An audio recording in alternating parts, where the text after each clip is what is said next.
It's the hardest part of the ring. Hey, the hardest part of the ring. Sometimes you go over the top rope and you bang your head on the ring apron, knock it off. That's when you feel like a big dope.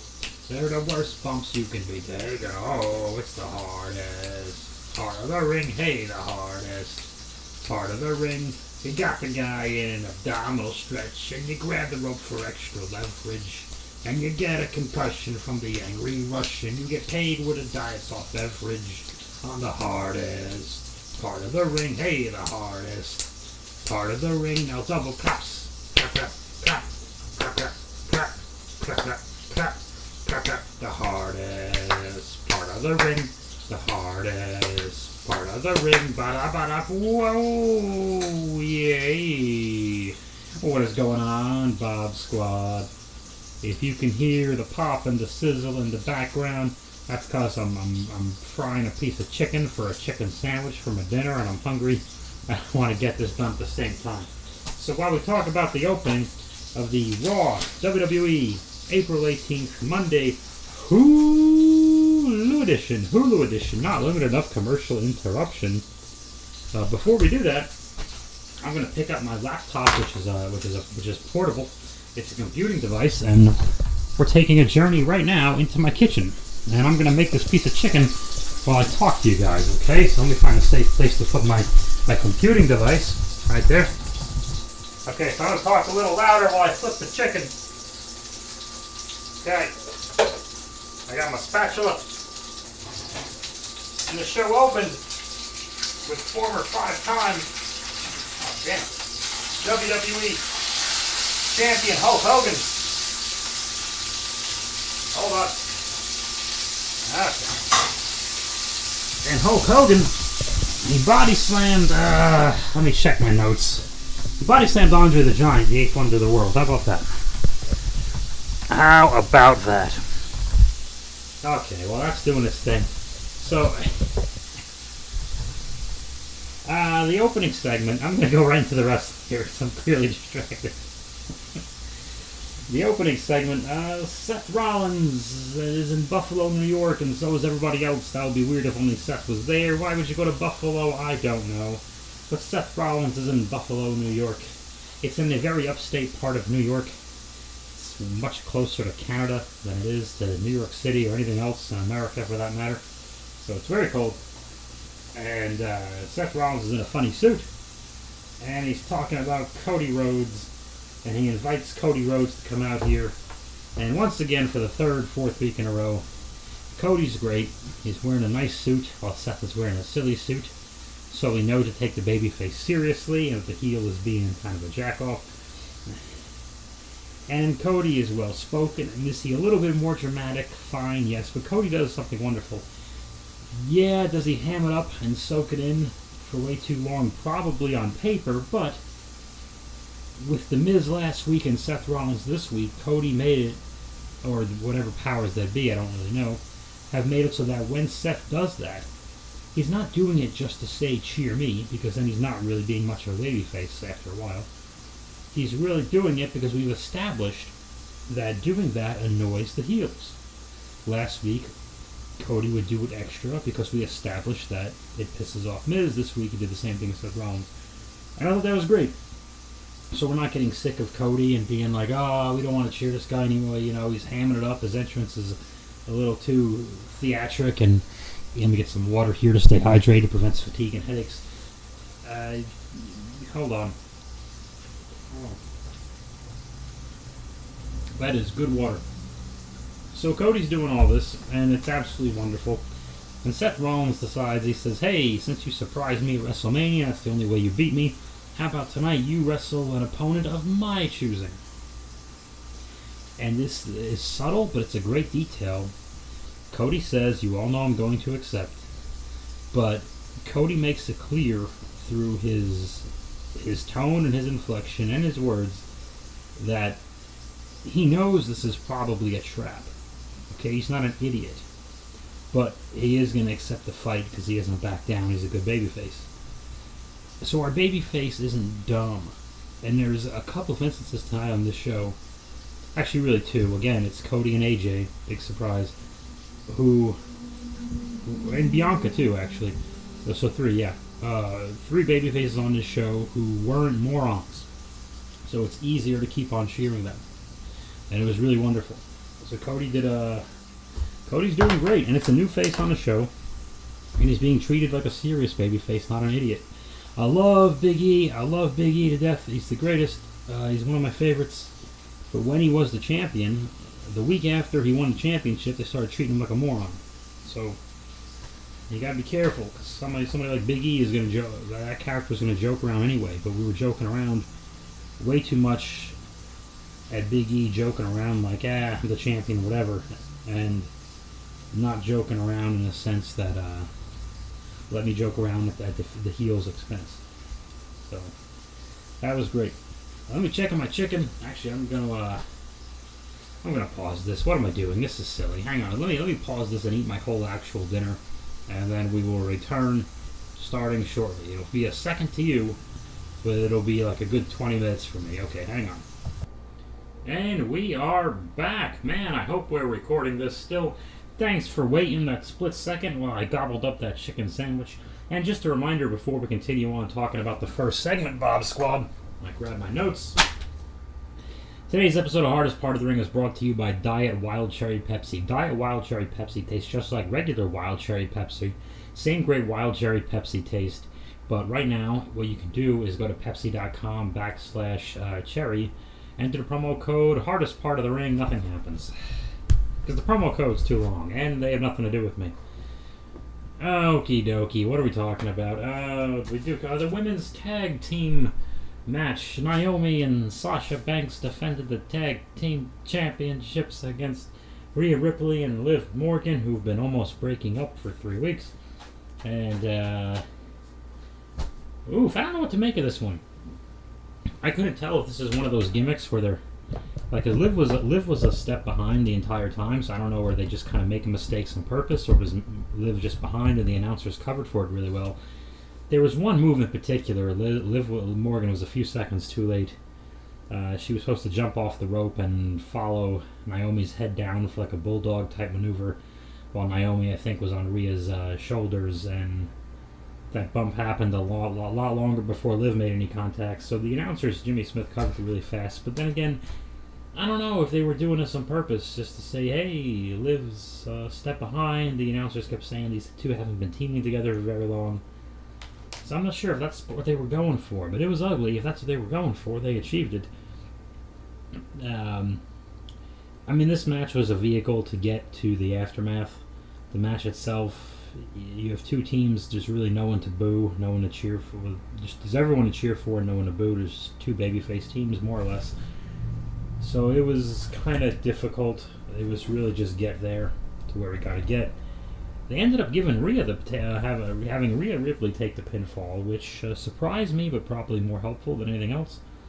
Liv made Liv took like the backstabber thing from Sasha, but she kind of popped up. I don't think that's what they were going for. It was kind of goofy, and Liv accidentally nudged Rhea into some kind of double team pinning combo from Naomi and Sasha, and they got the pin on Rhea, which was a big surprise. But it wasn't a huge surprise. We lived. But anyway, the two of them, Rhea Ripley and Liv Morgan, have an argument, and Liv Morgan's finally bowing up to Rhea a little bit, which is for the better. She can't just apologize the entire time every week. And she told, Rhea, you got to cool off, blah, blah, blah. And this is, again, the details were more on point on this Raw than in previous Raws for the last 20 years. Rhea doesn't just look at Liv Morgan and hit her with a big move. She waits till Liv Morgan turns around and clocks her after Liv turns around. Subtle thing, but that's more important. And then she hit her finish on Liv Morgan, of course. But more importantly, I think it's more important that she just hit that forearm or whatever and clubbed her from behind. You didn't even need the finish, because I think the point was made. You didn't need Rhea to hit her finish, is what I mean. The point was made. And when Rhea does the pump handle slam thing to Liv Morgan, this is funny because usually with those kind of moves, those big up and with suplexes and those kind of moves, there's a down and up. It's not a 1, 2, 3 like some idiots in wrestling school think is done. No, there's no counting the three. It's down and up. Together, go down and up, down and up. But when Rhea does that move, if she does it to like Dewdrop, or somebody with a little more weight to her, you're gonna see there's a little down and up.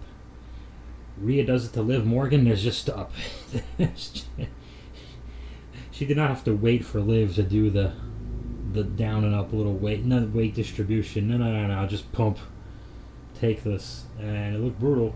So, and Rhea storms off looking pissed off. So I guess Rhea's gonna be the heel, and they'll go with Rhea.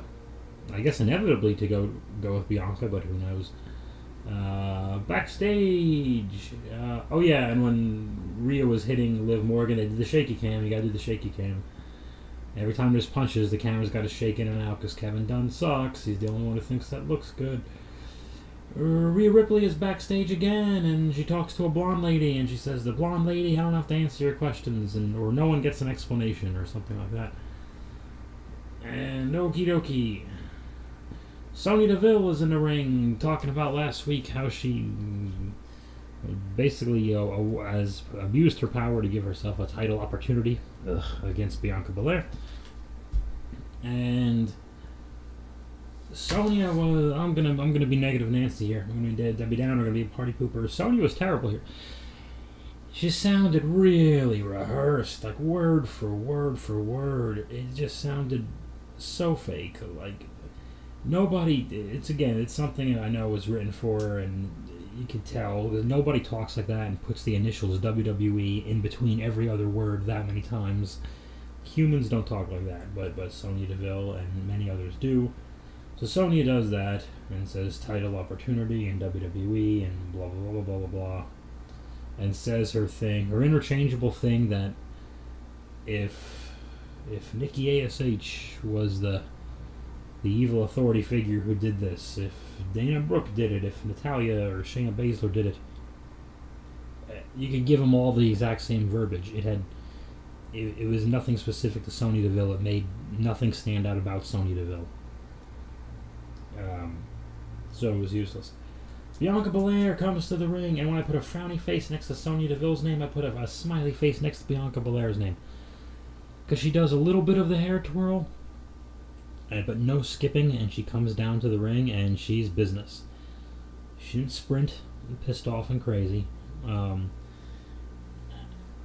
So Bianca gets, she would have been totally in the right to do so, but Bianca gets in the face of Sonya Deville and pretty much says, "Alright, let's just do this right here, right now. I'm the babyface. See, remember when Cody did this a few minutes earlier? I'm the good guy, and I will accept the challenge, and I know you're full of shit and you got tricks up your sleeve, but you know what? I don't back down, and I'm going to give you what's coming to you, or I'm going to die trying." And I'm paraphrasing, that's basically what Bianca told her, and I believe Bianca. She said it with force. It was enjoyable. I liked it. And of course Sonya Deville reminds her she's the authority figure, and we'll have a match at WrestleMania Backlash. It's not Backlash anymore. I think this is the second or third year. The second year they've done that? I don't know. Well, whatever. The next pay-per-view, which is in early May. And then I like this. This was interesting. It's just something different. Bianca scoops up Sonya Deville in the torture rack position to tease like she's going to give Sonya her finish. And thankfully didn't, because then there'd be no reason to look forward to the match. And judging by the promo after this, there was still no reason to look forward to the match. But Bianca's got her up in a rack, and Sonya still has the mic, and she says, "Put me down or you'll be fine, suspended, you'll be this, you'll be that," and yada yada yada. And stripped of the title, probably. I don't even know if she said that, but she probably did. She just said all the things. But it was interesting to see Bianca, like, the baby faces looked good on this Raw, and this has never happened before in like years. Vince McMahon hates good guys. He likes good guys to lose cleanly and be humiliated and then move on.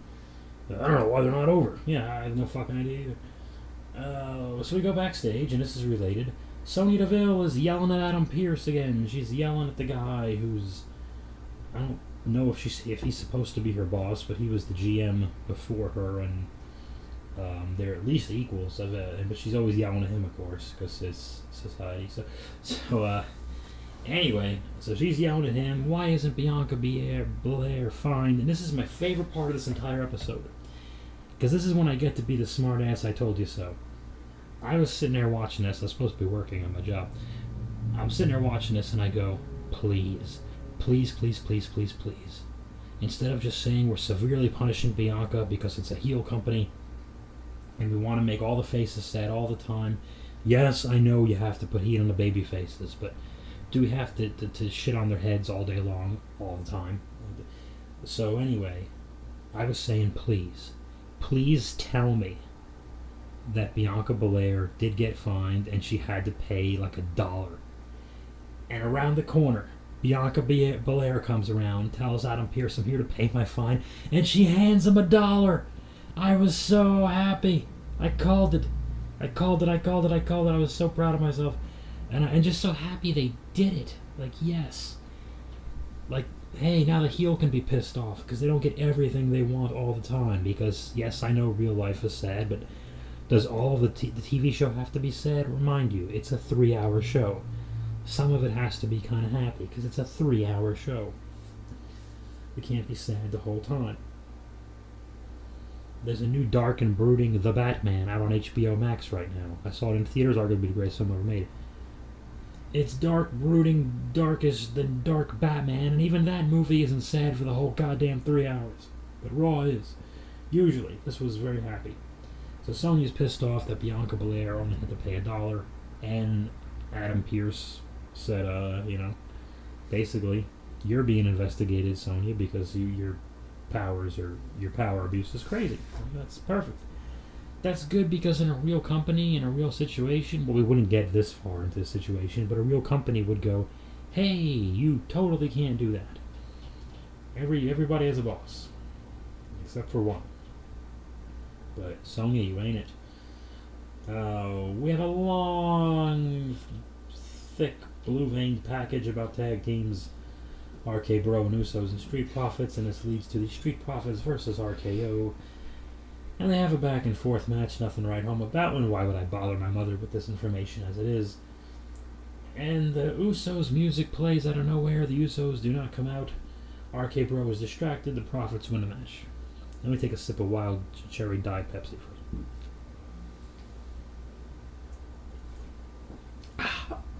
Pardon me, I belched.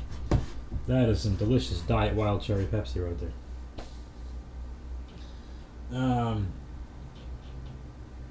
Well, so much for baby faces not looking stupid. RK Bro, tag team champions. Which one did they pin? I guess they pinned Riddle. I don't know, but I think Riddle took the big finish from the Street Profits. But anyway, the Profits go up the ramp. They get on the mic and they say, basically, we're the ones who got the music to play to distract you because we're not to be forgotten about, and yada yada yada. So the Street Profits have the authority to have other teams' music played in the middle of their matches? I didn't know. That makes no sense, but hey, you're about to forget, as stupid as that is, you're about to forget all about it. Because the Kmart Blue Light Special is next, that's right. Edge and Damian Priest are in their 1995 Creatures of the Night outfits. And they're in a funny blue light. And then Edge, I'm quoting Edge, he said, "You're probably wondering what the hell was that last Monday." Edge, you are correct. I was wondering what the hell was that last Monday. When we saw the goofy blue light special finish, and they say spooky things. Edge does most of the talking, of course, and Damian Priest has eyeliner. And then we go to a blonde lady talking to AJ Styles. And AJ doesn't say much, but he's still believable. He's putting his bag down. He's talking to Sarah Schreiber. And I don't remember really what he said because it was clearly overshadowed. But basically, he's not afraid of their nonsense. He's not afraid of their games. He's not afraid of kicking their ass. And of course, him and Edge are going to have a rematch at, I think, WrestleMania Backlash. And the blue lights the lights start flickering. Funny blue lights. The blue light special flickers.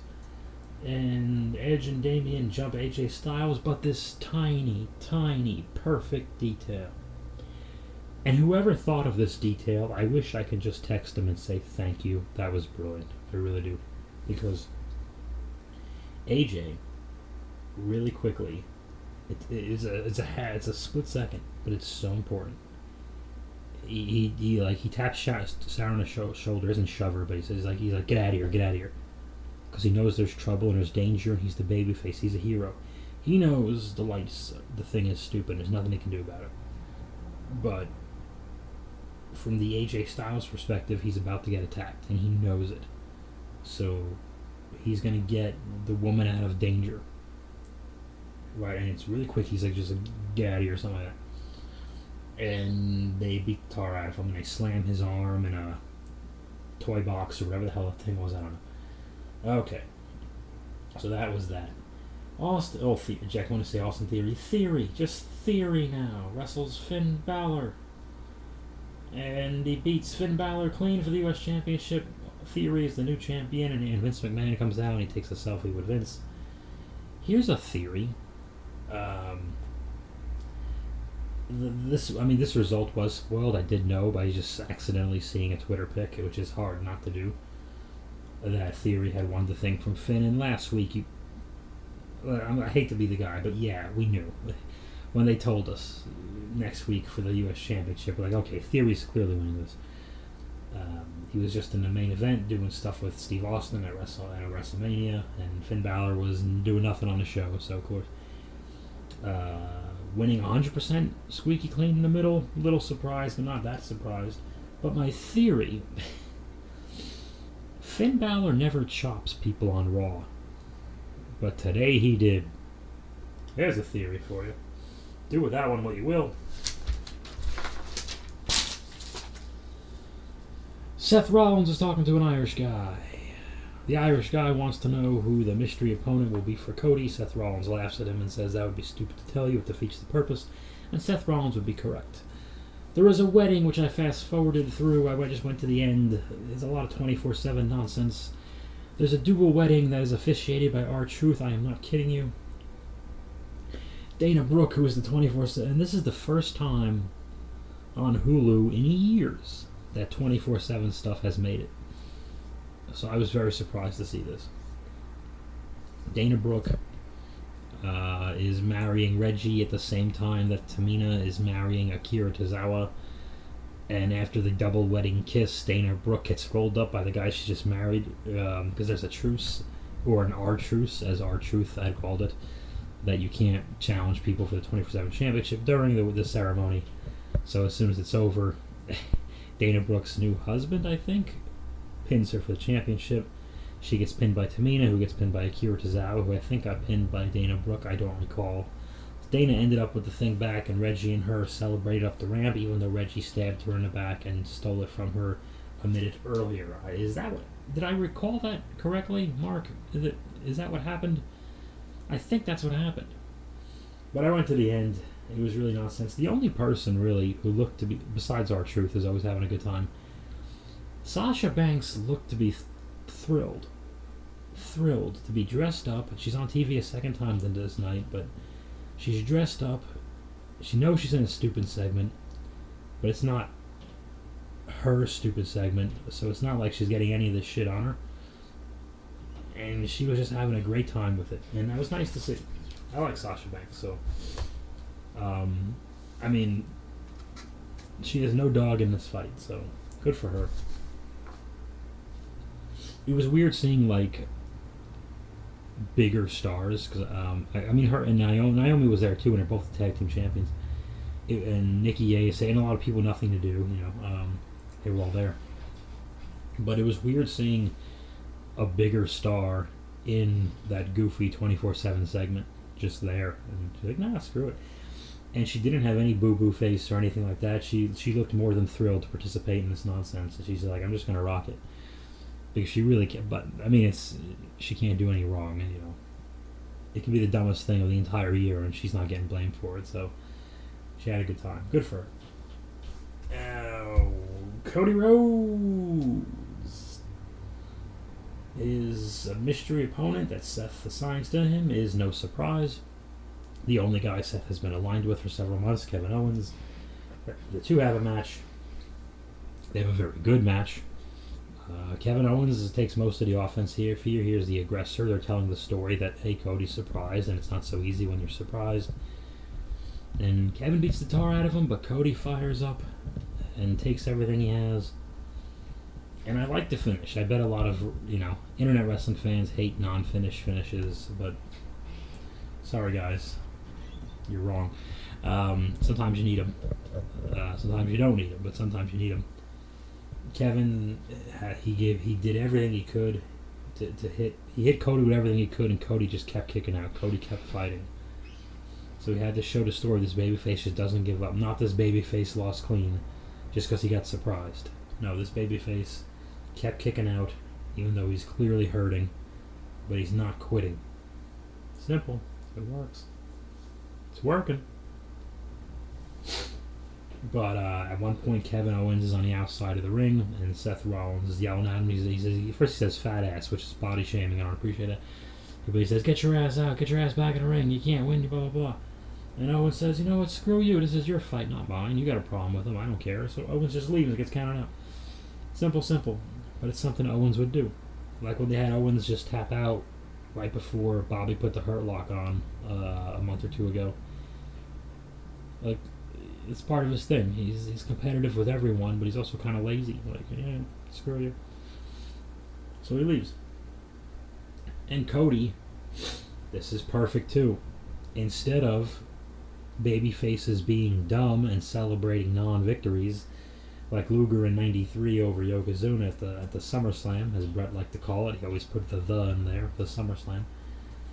And Luger jumping up and down for no reason. Instead of having Cody jump up and down for no reason, he gets up, he's selling the beating, but hands on his hips like, damn it, I wanted to finish that fight. Referee goes to raise his hand, he's like, yeah, thanks ref, but he's shaking his head and he's pissed off, and he's even yelling at the ref a little bit like, get him back here, what is this? I want to keep fighting. Perfect. Little things, but they're so important. And Cody gets on the second turnbuckle. He should be a little smarter than this, but I'm going to let it go because of the other 19 things he did so well the entire night. Seth knocks him from behind, and Cody falls off the turnbuckle over the apron, which is the hardest part of the ring. And Cody falls into the barricade, and he's down, he's hurt, and he's selling. Seth is laughing, we go off the air. Kevin Owens did take a backdrop on the ring apron, which is the hardest part of the ring, but more importantly with Kevin Owens, after all the hoopla, wait, no, they didn't. This didn't make Hulu either. So this segment did not make Hulu. Kevin Owens had a lie detector test. I actually went out of my way. I found this on YouTube to see this. Kevin Owens had Chad Gable with a lie detector machine hooked up to Ezekiel to see if Ezekiel is really the younger brother of Elias. And of course, all the answers were given and proven true that Kevin Owens hated. And Kevin Owens got really mad, and Ezekiel finally got upset. He says, I'm tired of being accused, yada yada. And Owens got in his face, and Owens walked away like a chicken should heel. And then Gable jumped Ezekiel from behind, and maybe they had a singles match after that. I honestly have no idea. I did not look it up. I don't want to know. Is Ezekiel going to keep... Is Chad going to keep Ezekiel occupied? Where the hell is Otis? I don't know. Does Ezekiel wrestle Otis and then Chad, and then eventually we'll do the Ezekiel Kevin Owens match that we've all been dying for? I don't know. No, I don't know the answers, guys. But that was odd. So basically the last two Raws have been centered around Cody and Seth. So, WrestleMania Backlash. So far we got an AJ Edge rematch, a Seth Cody rematch. Bianca and Sonya's a new match. But those backlashes always have a couple of WrestleMania rematches, so it's not too big of a deal. Obviously, they're not going to do Roman and Brock for that, but Roman's going to need an opponent for that. Who's left? Is it Drew McIntyre? Is it Bobby Lashley? I don't know. I don't really watch SmackDown. But that was that. $1. So happy with myself. And I'm just so happy again. I'm happy they did it. They go, look, here you go, dastardly heel. We're a real company. There are some actual rules. We're going to make you follow them. We let you bend them, but we're not going to let you break them. So, here you go. The company actually sided with the babyface. I've been saying for years, the number one heel in WWE is WWE. Because even its own fans hate it and boo it. Can we make... Because we've trained them, they've trained us for 20-something years, that all the authority figures are the worst and are there to make lives miserable for our favorite wrestlers. wrestlers. To the point where last week, Cody was a babyface for saying the words wrestler and belt. So, what does that tell you? The company, when Adam Pearce did that, I'm probably reading too much into it, because, I mean, it's so small, but for Adam Pearce to say, no, we're siding with the good guy, because we clearly saw the same video that you all did, and what's right is right. Perfect. And when you watch it on Hulu, it's an hour and a half instead of 3 hours, so it's a lot more digestible. But nothing is more digestible, Bob Squad, than Diet Wild Cherry Pepsi. Diet Wild Cherry Pepsi, once again, tastes just like regular Wild Cherry Pepsi, but none of the sugar, none of the caffeine, the same great Wild Cherry Pepsi taste. Go to Pepsi.com/cherry. Enter the promo code Bob Squad. Once again, completely worthless. The Batman versus the Snake Eyes. I love talking about this stuff. I have 20 and a half minutes done. I'm hoping it's a 29, 30-minute thing. I'm very, very happy with this one. I'm positive, we say this all the time, this is the best one I've done. This is the best one I've done, because I've put the most amount of time, even to the smaller scenes. Like, I really went nuts with the details on this one. A lot of surprises. I don't even think I'll do a one-scene sneak peek. I usually do that with these things. I throw one or two scenes at you. And I'm not going to do that this time, I don't think. Maybe I will. I'm not planning on it. I think there's just too much I'd rather spring on you and go from there. So, it's happening. It is happening. Next weekend, nope, not happening. Or this weekend, rather. The weekend after, it's a maybe. Can't make a promise there. But this weekend isn't happening, so please don't get any hopes up for that. I'll do another fun boxing this week, I promise. I'll do something else. I got something cooking for you. Alrighty. I thank you, and I advise you, whatever you do, wherever you go, do not bump your head on the hardest part of the ring. Hey, the hardest part of the ring. Ba-da-ba-da.